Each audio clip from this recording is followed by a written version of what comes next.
एक बार भगवान यमुना की ओर निहारते हैं तो उसके बाद में यमुना के जल देख करके भगवान के मन में भाव आया, अब यमुना के जल को भी शुद्ध करने का समय आया। यहाँ कालिया नाग रहता है। भगवान गेंद खेलने के बहाने गए और सखा आपस में मिलके गेंद खेल रहे थे। खेलते खेलते भगवान के हाथ में गेंद आया, भगवान ने गेंद को लेकर के यमुना जी में फेंक दिया।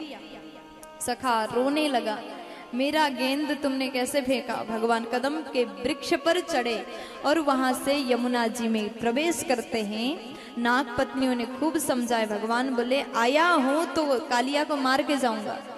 नाग पत्नियां बोली प्रभु आपने हमको माँ कहा है, अब हमको विधवा मत बनाइए।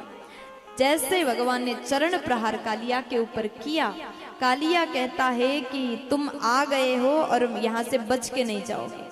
भगवान बोले मैं तुमको मारने आया हूं, मैं तो चला जाऊंगा। अब नाग पत्नी कहते प्रभु मारना मत, कैसा भी है पति है हमारा। अब उसके बाद भगवान बोले मारूंगा तब नहीं जब ये झुकेगा। कालिया है कि झुकता ही नहीं था। कालिया नाग बोला देखो भगवान आप एक बात बताइए, हम नागों को किसने बनाया? भगवान बोले हमने बनाया। तब कालिया नाग बोला कि ये भी बता दो कि हमारे भीतर जहर किसने भरा? भगवान बोले हमने भरा।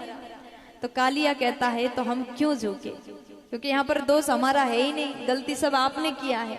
आपने सांप को बनाया, आपने जहर भर दिया, इसके बदले में अगर अमृत भरते तो हम भी अमृत निकालते।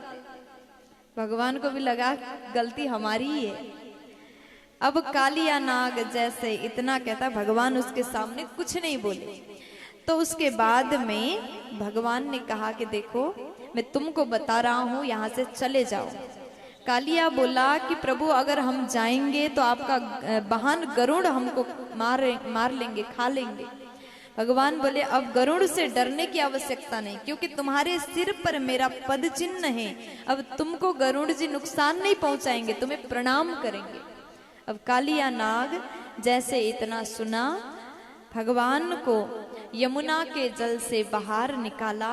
भगवान कालिया नाग के 101 फन पर नृत्य करते हुए बाहर आए। समस्त ब्रजवासी प्रसन्न हुए और कालिया नाग अपनी पत्नियों को लेकर के रमणक द्वीप में चला गया। इस प्रकार यमुना के जल को भी भगवान ने शुद्ध किया।